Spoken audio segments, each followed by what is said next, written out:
کہ آخر ان کو یہ سعادت، لوگ کہتے ہیں کہ بھائی اگر یہ ایسے نہ ہوتے تو ان کو یہ سعادت کس طریقے سے ملتی؟ تو دیکھیے بہت سارے اس کے دلائل دیے گئے. پہلی دلیل تو وہی دی جاتی ہے جو مسجد نبوی کی دلیل ہوتی ہے کہ جس جگہ آج مسجد نبوی قائم ہے، تاریخ میں ملتا ہے کہ یہ مسجد بننے سے پہلے یہاں پر کفار و مشرکین مدینہ کا قبرستان تھا. یہاں پر کفار و مشرکین دفن ہوتے تھے. پیغمبر اسلام نے یہاں پہ کچھ جھاڑیاں اگی ہوئی تھیں، کچھ درخت اگے ہوئے تھے، اس جگہ کو صاف کروایا اور اس کے بعد پھر کھدائی کروائی گئی، اور پھر کسی کی کوئی ہڈی وغیرہ اس کھدائی کے دوران کسی مشرک کی ہاتھ آئی تو اس کو نکلوا کے پھینک دیا گیا. اب اگر ہم اس فارمولے کو صحیح تسلیم کر لیں کہ کوئی شخص طاقت و حکومت کے بلبوتے پر اگر کسی جگہ دفن ہو جائے، کسی مقدس جگہ پہ، تو آپ کا کیا خیال ہے اس کے باوجود مسجد نبوی کے تعمیر کے بعد کیا کفار و مشرکین کے اوپر کوئی رحمت نازل ہونے لگی ہوگی؟ این اسی جگہ پر جہاں مسجد نبوی آج ہے یا کفار مشرکین کا قبرستان تھا. یا نعوذ باللہ من ذالک ان کے اوپر عذاب کی کا کوئی اثر مسجد نبوی پر پڑتا ہوگا؟ ہرگز بھی ایسا نہیں. تب فاتح ابن سعد وغیرہ تک کے اندر یہ روایتیں ہیں کہ انس صحابی سے باقاعدہ اس کے اندر روایت بھی کی گئی ہے کہ پیغمبر اسلام نے ان تمام قبروں کو کھدوا دیا، درختوں کو کٹوا دیا، اور کوئی ہڈی وغیرہ بھی اگر اس جگہ سے نکلی تو اس کو بھی پھینکوا دیا گیا. اچھا، دوسری دلیل جو اس سلسلے میں دی جاتی وہ جو سورہ اعراف کی ہے، نادا اصحاب النار اصحاب الجنت، جہنمی جنتیوں کو پکار کر کہیں گے ان افیزوا علینا من الماء او مما رزقکم اللہ، تمہیں جو کچھ خدا نے اپنے فضل سے دیا ہے اس میں سے کچھ پانی ہمیں بھی دے دو، اور اس رزق میں سے بھی کچھ ہمیں دے دو جو خدا نے تمہیں دیا ہے. اس وقت جنتی کہیں گے قالو ان اللہ حرمہما علی الکافرین، خدا نے یہ سب کافروں کے اوپر حرام قرار دیا ہے. اب دیکھیں جنتی اور دوزخی اتنے قریب موجود ہوں گے کہ ایک دوسرے سے بات چیت ہو رہی، لیکن جنتی ویسے ہی نعمات خداوندی سے مستفید ہو رہے ہیں اور کافروں کے اوپر اس قرب کے باوجود عذاب خدا نازل ہو رہا ہے، اس ہمسائیگی و قرابت کے باوجود. یا مثلا وہ بات کہی جاتی ہے کہ جناب یہ جو مثلا آپ آتش نمرود کی مثال لے لیں، برداں و سلامہ علی ابراہیم، جو قرآن کی آیت ہے کہ ہم نے ابراہیم کے اوپر آگ کو ٹھنڈا کر دیا تھا. وہ آگ دنیا والوں کے لیے ویسی بھڑکتی ہوئی آگ تھی لیکن ابراہیم کے لیے گلزار بن گئی تھی. یعنی ایک ہی چیز ایک وقت میں دو الگ الگ اشخاص کے لیے الگ الگ ہو سکتی. اسی طریقے سے مثلا مثال دی جاتی ہے موسیٰ فرعون کی. حضرت موسیٰ فرعون کی گود میں پرورش پا رہے ہیں، موسیٰ کے اوپر رحمت خداوندی اور نور برس رہا ہے، اور عین اسی وقت فرعون کے اوپر لعنت برس رہی. اس فرعون کے اوپر جو فوری عذاب نہ آنے کی جو وجوہات ان میں یہ بھی ہے کہ بہرحال اس نے ایک رول پلے کیا تھا موسیٰ کی پرورش میں بھی، جسمانی اعتبار سے تو پرورش اسی کے کیا ہوئی تھی، تو بہرحال ایک اس کے اوپر ایک فضل تو خدا نے دنیاوی لحاظ سے یہ کیا تھا. لیکن بہرحال فرعون کو اس رحمت کا جو موسیٰ پہ نازل ہوتی تھی اس کے گود میں رہنے کے باوجود بھی اس کا کوئی اثر اس کے اوپر مرتب نہیں ہوا، اس پہ ویسے ہی لعنت برستی رہی. اچھا، اسی طریقے سے کہا جاتا ہے کہ جہنم کے جو نگران فرشتے ہیں وہ جہنم کے اندر موجود ہیں. ان کی خاص شکل بھی ہے کہ ابھی میں یہ کہنے والا تھا جب ہم جہنم پہنچیں گے تو اس وقت آپ نے جب ہم اس کے تذکرے کی طرف جب آئیں گے تو اس وقت ہمیں پتہ چلے گا کہ واقعی ان کی شکل وغیرہ کس طرح کی ہوتی. تو جہنمیوں کو عذاب وہ دے رہے ہوں گے جہنم کے اندر، لیکن ان کے اوپر اس آگ کا کوئی اثر مرتب نہیں ہو رہا ہوگا.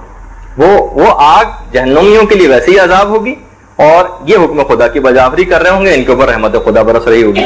اسی اعتبار سے اگر ہم اس فارمولے کو صحیح تسلیم کر لیں کہ وہ مقدس جگہ پہ کیونکہ دفن ہو گئے تو ان کو وہاں کی رحمتیں ملتی ہوں گی، تو دیکھیے اب اس سے بھی آپ اندازہ لگا لیں کہ بت خانہ کعبہ کے اندر رکھے ہوئے تھے کتنے عرصے تک، بت ویسے کے ویسے ہی نجس رہے، ان پر لعنت برستی رہی، جبکہ کعبے کے اوپر ویسے ہی رحمتیں نازل ہوتی رہی. اور دیکھیے ایک اور بھی چیز ہے، ہر چیز اصل میں اپنے اصل کی طرف پلٹتی.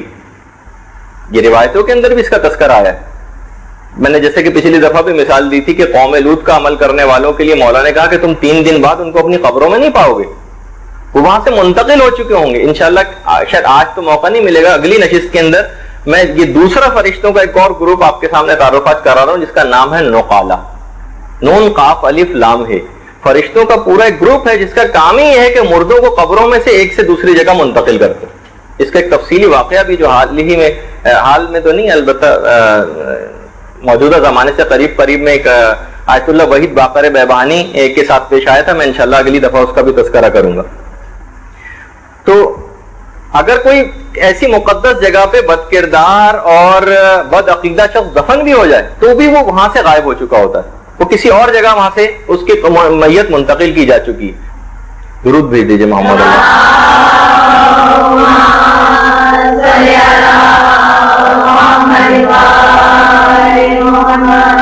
ایک صحابی آتا ہے امام کے پاس اور کہتا ہے کہ مولا مجھے ڈر ہے میرا بھائی کسی دوسرے ملک میں چلا گیا ہے.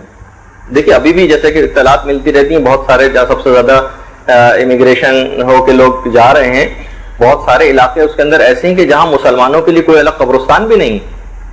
ہمارے دوست جا رہے تھے, میں ان کو اکثر اس بات کیا ٹھیک ہے آپ جاتے ہو رہے ہو, زندگی موت کا کوئی بھروسہ نہیں ہوتا, لیکن آپ یہ سوچ لیجئے کہ بالفرض اگر وہاں پہ مر گئے تو انہیں کافروں کے قبرستان میں آپ کو دفن ہونا پڑے گا جینوں بھوتوں کے ساتھ. یعنی میں ان کو ایسی مذاق کے طور پہ ڈرا رہا تھا. تو بہرحال اگر ایسا کبھی ہو جائے تو بہرحال یہ کہ اکثر ایسا ہوتا بھی ہے, جیسے اس صحابی نے سوال کر لیا کہ مولا مجھے ڈر ہے کہ نہیں میرا بھائی ایسے ملک میں کہ وہیں نہ مر جائے کہیں. مولا نے کہا بھائی بہرحال زیادہ پرواہ کی بات نہیں, اگر وہ کسی اور جگہ دفن ہو بھی گیا تو بھی اس کو تمام مومنین کو وادی السلام میں منتقل کر دیا جاتا ہے.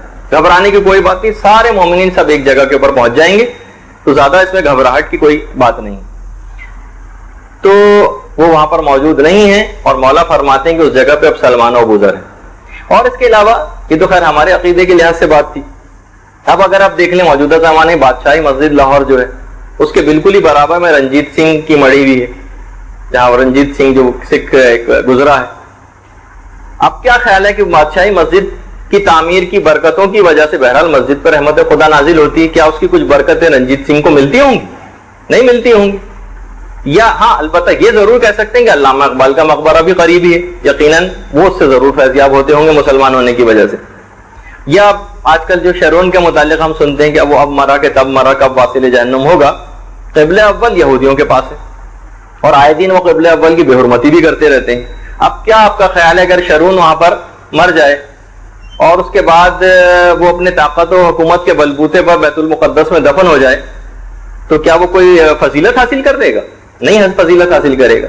اسی طریقے سے عام زندگی کی بھی ہم مثالیں دیکھتے ہیں کہ اگر ہم کسی جگہ آم اور امرود کے بیج بوتے ہیں تو بہرحال سب کے الگ الگ ہی پھل نکلتے ہیں. ایک ہی زمین سے گلاب بھی نکلتا ہے, وہیں سے کیچوے بھی برآمد ہونے لگتے ہیں. تو بہرحال اسی اعتبار سے ذرا اور ہم اس کی طرف جائیں کہ جب یزیدی واقعہ کربلا ہو گیا تھا تو ظاہر ہے کہ یزیدی فوج کے بھی کتنے زیادہ لوگ ہلاک ہوئے تھے اور واصل جہنم ہوئے تھے. وہ سارے کے سارے بھی میدان کربلا ہی کے اندر دفن ہوئے ہیں, وہ کہیں اور لے جا کے تو دفن نہیں ہوئے نا. لیکن اور جو شہداء کربلا ہیں وہ بھی وہیں پر مدفون ہیں. تو شہداء کے روضوں کے اوپر, ان کی قبور کے اوپر رحمت خدا نازل ہوتی ہوگی اور ان کے اوپر مزید عذاب ہوتا ہوگا اگر وہ وہیں پر موجود بھی ہو تب بھی. تو بہرحال اس میں کوئی بھی ایسی بات نہیں. یا مثلا ہم پڑھتے بھی ہیں مختلف روایت میں, اور یہ روایت تو بہت ہی عام مسلمانوں کے درمیان بھی بہت مشہور ہے کہ بھئی یہ جو مثلا قیامت ہوگی اور قیامت میں ایک ایک قبر سے 70 مردے برآمد ہوں گے. تو آپ کا کیا خیال ہے کہ سارے 70 مردے بالفرض اگر ایک ہی قبر سے نکلیں گے تو کیا سارے کے سارے نیکوکار یا وہ سارے کے سارے بدکار ہوں گے؟ کچھ نیک بھی ہوں گے, کچھ بد بھی ہوں گے. نیکوں کے ساتھ اچھا سلوک کیا جائے گا, بروں کے ساتھ یعنی ایک ہی قبر میں ہونے کے باوجود بھی اگر اجتماعی طور پہ بھی دفن کر دیا جائے تو جس کا جو حق ہے وہ اس کو مل کر رہے گا. اچھا, اب ایک سوال قائم کیا لوگوں کے عام طور پہ دماغ میں آتا ہے کہ ائمہ اتنی الگ الگ کیوں دفن ہیں؟ اب آپ دیکھیں کہ پیغمبر اسلام, شہزادی اور ہمارے چاروں امام, امام حسن زین العابدین علیہ الصلوۃ والسلام, امام محمد باقر اور جعفر صادق, اللہم صلی علی محمد وعلی محمد, یہ تمام کے تمام مدینے میں دفن ہیں. مولا کائنات نجف میں دفن ہیں, امام حسین کربلا میں دفن ہیں, امام موسیٰ کاظم اور امام محمد تقی کاظمین میں دفن ہیں. اس کے علاوہ امام علی رضا مشہد میں دفن ہیں, امام علی نقی و حسن عسکری سامرہ میں دفن ہیں. تو تعجب ہوتا ہے بعض اوقات کہ یہ اولاد رسول کیسی دیس بدیس پھیلی ہوئی اور باغ بطول کے یہ پھول کیسے جا بجا بکھرے ہوئے. اب سمجھ میں نہیں آتا کہ یہ اتنے بکھر کیسے گئے. ایک عالم, ایک بزرگ سے کسی نے پوچھا تو انہوں نے ایک واقعہ سنایا. کہا کہ ایک عالم تھے, وہ اپنے شاگردوں کے ساتھ ایک بستی سے گزرے. اس بستی کے لوگوں نے ان سے سارا ساز و سامان چھین لیا, ان کو قید کر لیا, بڑی مشکل سے اپنی جان چھڑا کر وہاں سے نکلے. جب وہ بستی سے باہر نکلے تو انہوں نے اپنے تمام شاگردوں کے ساتھ ایک دعا کی کہ پروردگار ان میں اتحاد کو ختم کر دے اور ان لوگوں کو ان میں اتحاد و اتفاق کی قوت عطا فرما اور ان کو ایک جگہ پہ قائم و دائم رکھ. اچھا آپ دوسری بستی میں گئے, دوسری بستی والے بہت اچھے تھے, انہوں نے ہاتھوں ہاتھ لیا, ان کو بڑا مہمان ٹھہرایا, خاطر تواضع کی. جب اس بستی سے رخصت ہونے لگے تو انہوں نے ان کے لیے دعا کی, ان بزرگ نے اپنے شاگردوں کے ساتھ کہ پروردگارہ ان میں اتحاد کو ختم کر دے اور ان کو منتشر کر دے. سارے وہ لوگ حیران رہ گئے کہ یہ آپ نے الٹی دعائیں اس طرح سے ان لوگوں کے متعلق کیسے کر دی. تو ان بزرگ کا جملہ یہ تھا کہ دیکھو بدکار اور بدکاروں کی جو برائی ہے اس کو منتشر نہیں ہونا چاہیے, ان کو ایک ہی جگہ کے اوپر رہنا چاہیے. البتہ نیک چیزوں کو منتشر ہو جانا چاہیے تاکہ ان کی نیکی ہر جگہ پھیل جائے. ان کے شاگرد بھی بہرحال سمجھ گئے کہ جو برائی ہے اس کو جہاں سے اس کا اوریجن ہوا اس کو وہیں پر ہی مدفون ہو جانا چاہیے اور نیکی تو جا بجا پھیل جانا چاہیے.